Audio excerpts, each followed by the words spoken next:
মা আমার, এর আগে চারটে চিঠি লিখেছি তোমাকে, একটারও জবাব পাইনি। এটাই আমার শেষ চিঠি। ঠিকানা তুমি দাওনি, দিয়ে যাওনি, তবু অনেক কাঠখড় পুড়িয়ে অনেক কষ্ট করে তোমার বর্তমান ঠিকানা জোগাড় করতে পেরেছি। এটাই আমার শেষ চিঠি মা। তুমি চলে যাওয়ার পর পৃথিবী সূর্যের চারপাশে ঘুরে নিয়েছে প্রায় 3 বার, প্রায় 3টে বছর, মানে প্রায় 1100 দিন, 1100 রাত। এতগুলো দীর্ঘ দিন, দীর্ঘ রাত আমি যে কি অসহ্য যন্ত্রণায় কাটাচ্ছি তা কি একবারও একটু অনুভব করতে পারো? যাকে ছেড়ে গেছো 16 বছরের কিশোরী, সে এখন 19-এর ভয় জাগানো যৌবনে, তার কথা একবারও কি মনে পড়ে না তোমার? তুমি তো মা, কি করে পারলে, কি করে পারছো তোমার নিজের সংসার ছেড়ে স্বামী কন্যাকে ভুলে এত দীর্ঘ সময় আনন্দে কাটাতে? কি করে পারছো মা, কি করে পারছো? অভাবের সংসার আমাদের বরাবরই, টালির ঘরে মাটির মেঝেতে নেই নেই আবহেই আমাদের জীবন। এই কষ্ট তো তোমার একার ছিল না মা, আমিও তো ছেলেবেলা থেকেই শিখেছি কি করে খিদে ভুলে থাকতে হয়, কি করে শখ আহ্লাদ গলা টিপে মারতে হয়, কি করে ছলবলে খুশির সমাজে মুখ বুজে এক কোণে অন্ধকারে মুখ লুকোতে হয়। শুধু আমি, বাবা মানুষটাকে তুমি চিনলেই না কোনোদিন। অল্প লেখাপড়া, কাগজ কলের সামান্য চাকরি, তবু তো মানুষটা সব, মানুষটা সংসার অন্তঃপ্রাণ। আমার মনে আছে মা, যেদিন বাবার কারখানায় লক আউট হলো, ক্লান্ত বিধ্বস্ত চেহারায় বাবা যখন বাড়ি ফিরে বলল, কারখানাটা বন্ধ করে দিল গো, বলে বারান্দার অন্ধকারে বসে পাথরের মতো অচল হয়ে দূর আকাশে তাকিয়ে স্তব্ধ হয়ে রইল। সেই মুহূর্তটার কথা আমার স্পষ্ট মনে আছে মা। অনিশ্চিত এক ভবিষ্যতের সামনে দাঁড়িয়ে সেদিন তুমি, আমার সুন্দরী মা, হঠাৎই ভীষণ দুশ্চিন্তা আর দুর্ভাবনার ভয়ঙ্কর আহত হয়েছিলে। তোমার চোখে সেদিন যে ভয়ের ছবি আমি আমার অপরিণত চোখ দিয়ে দেখেছিলাম তা আজও ভুলিনি। তারপর অভাবের অন্ধকার ক্রমে আরো গাঢ় হলো। একবেলা ভাত জোটাতে তোমার আর বাবার কি প্রাণান্তকর দিন যাপন, সঙ্গে আমারও। তখন আর কতই বা বয়স আমার, তবু বুঝতাম বড় দুর্বিপাকের জালে জড়িয়ে গেছি, বলির পশুর মতো বড় অসহায় আমরা। একে একে সব যেতে লাগলো, তোমার প্রাণের চেয়ে প্রিয় সামান্য কয়েকটা গয়না, তারপর বাসনপত্র, তারপর দাদুর রেখে যাওয়া সামনের কাঠাখানিক জমি। দারুণ অভাবের সে কি প্রচন্ড খান্ডব দাহন, সব হু হু করে পুড়ে ছাই হয়ে গেল। বাবা সারাদিন কোথায় কোথায় ঘুরে বেড়াতো, বন্ধ কারখানার দরজার সামনে ফ্যাল ফ্যাল করে চেয়ে থাকতো। কখন বাড়ি আসতো, কখন বেরিয়ে যেত, কিছুরই ঠিক ঠিকানা ছিল না। আমার লেখাপড়ার পাঠ চুকলো মাঝপথে। পুজো এলো, পুজো গেল, আমার আর নতুন জামা হলো না। মাঝে মধ্যে এও এসে খবর দিত কাগজ কল খুলবে, সরকারি মহলে কথাবার্তা চলছে। বাবার অন্ধকার চোখে মুখে আলো জ্বলে উঠত। তারপর আবার যে কে সে অন্ধকার, শুধু অন্ধকার।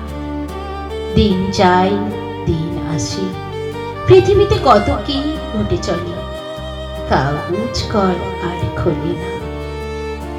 বাবার মাথাটা অসহায় যন্ত্রণায় ক্রমে ক্রমে খারাপই হয়ে গেল। সারাদিন ঘুরে বেড়াতো পথে পথে, বিড়বিড় করে কি সব বলতো। বাড়ি আসতো রাত্রির অন্ধকারে মুখ লুকিয়ে, নুন ভাতের থালার সামনে চুপ করে বসে থাকতো, হাসতো, কাঁদতো। মা, আমি সব বুঝেছি, কিন্তু কিছু করার ছিল না আমার।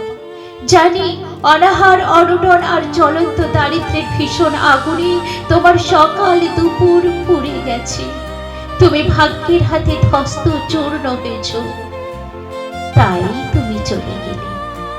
পড়ে রইল তোমার পাগল স্বামী, পড়ে রইল তোমার অভাবের চাবুকে সমস্ত দেহ মনে ক্ষত বিক্ষত তোমার মেয়ে। কাউকে কিছু না জানিয়ে তুমি একদিন চলে গেলে। প্রথমটাই কেউ জানেনি, জানলেও আমাকে বলেনি, পরে জেনেছি। ইট বালি সিমেন্টের পয়সাওয়ালা কারবারি মল্লিক বাবুদের উচ্ছন্নে যাওয়া ছোট ছেলের হাত ধরেই তুমি চলে গেছো বসিরহাটে। সেখানে তার বাগান বাড়িতে ঠাঁই হয়েছে তোমার। দুবেলা ভাত ডাল মাছ মাংস জুটেছে, গায়ে উঠেছে ভালো পোশাক, রংদার শাড়ি, চোখ ধাঁধানো গয়না। ভালোই আছো। ছোট মল্লিকের স্মাগলিং এর বাড়ন্ত ব্যবসায় তুমি তখন তার লক্ষ্মীমন্ত পার্টনার। মা, সুখ কাকে বলে আমি জানি না। অন্য অনেক কিছুর মতোই সুখ একটা কাল্পনিক শব্দ আমার কাছে। তুমি চলে যাবার পরে অল্প দিনেই আমাকে অনেক বড় হয়ে উঠতে হয়েছে। পাগল বাপটাকে তো আমাকেই দেখতে হয়েছে। যাদের ছেড়ে গিয়ে মাছ ভাত আর শাড়ি গয়নার স্বাভাবিক সুখে মুখ লুকোতে চেয়েছিলে, তাদের কথা হয়তো প্রাণপণে ভুলে যেতে চেয়েছ, তবু তারা তো অত সহজে মরে হেজে যাওয়ার জন্য জন্মায়নি। তাই দিনের পর দিন পৃথিবীর সমাজের জীবনের নগ্ন প্রত্যক্ষ সত্য আর বাস্তবকে শিরোধার্য করে তোমার গর্ভজাত কন্যা বেঁচেছে।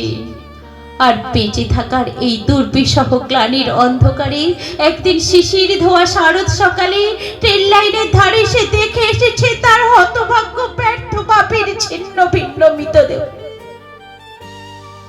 তারপর একা, শুধুই একা। হায়নার হিংস্র পৃথিবীতে তোমার গর্ভজাত কন্যা একা। ভাবতে পারো মা আমার। তোমার ছোট মল্লিক, তুমি হয়তো জানো না, আমাকেও বড় মনে ধরেছে তার। 10 বছর বন্ধ হওয়া কারখানার আত্মহত্যা করা গরিব মানুষের মেয়ের উদ্ধার করার জন্য তার মানবিকতা উপচে পড়েছে। তুমি জানো না মা, ওই নোংরা লোকটা আমাকেও। না, এসব জেনে আর তুমি কি করবে? বাঁচতে গেলে জল হাওয়া খাবার সবই লাগে, সবচেয়ে বেশি লাগে পয়সা।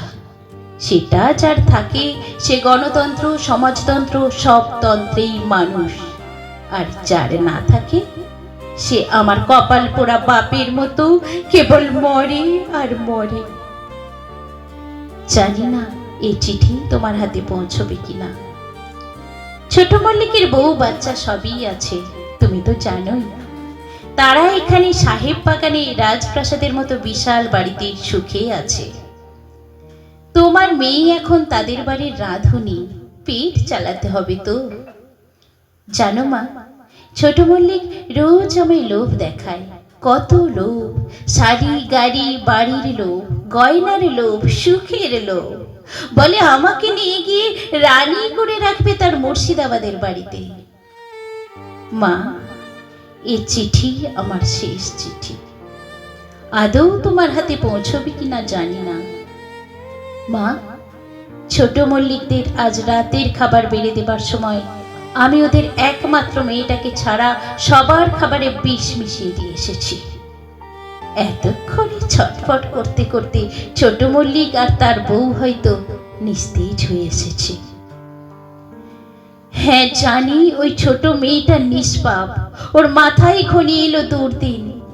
কিন্তু আমিও তো নিষ্পাপ ছিলাম মা। কাগজ কল বন্ধ হয়ে গেল, সে কার পাপ? আমার।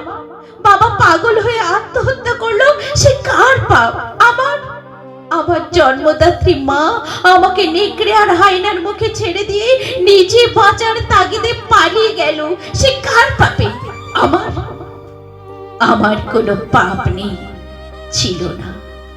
ছোট মল্লিকদের খাবারে বিষ মিশিয়েও আমি কোনো পাপ করিনি। মা, শুধু অভিশপ্ত এই জীবনটাকে ছেড়ে যাবার আগে আমি প্রতিবাদ করে গেলাম। প্রতিবাদ ছোট মল্লিকদের বিরুদ্ধে, প্রতিবাদ যারা কাগজ কল বন্ধ করে আমার বাবার মতো হাজার হাজার নিরীহ মানুষকে খুন করতে চেয়েছে তাদের বিরুদ্ধে। প্রতিবাদ, হ্যাঁ প্রতিবাদ আমার জন্মদাত্রী মায়ের বিরুদ্ধে। রাত পোহালে পুলিশ আসবে, তারপর সব শেষে ফাঁসি কাঠ। ফাঁসি কাঠ দেখেছ মা? একটা বিশাল দরজার মতো। ওই দরজা পেরিয়ে আমি চলে যাব আমার দুঃখী বাবার কাছে। বাবার বড় দুঃখ, তার কেউ নেই। আমি চললাম। ধন্যবাদ।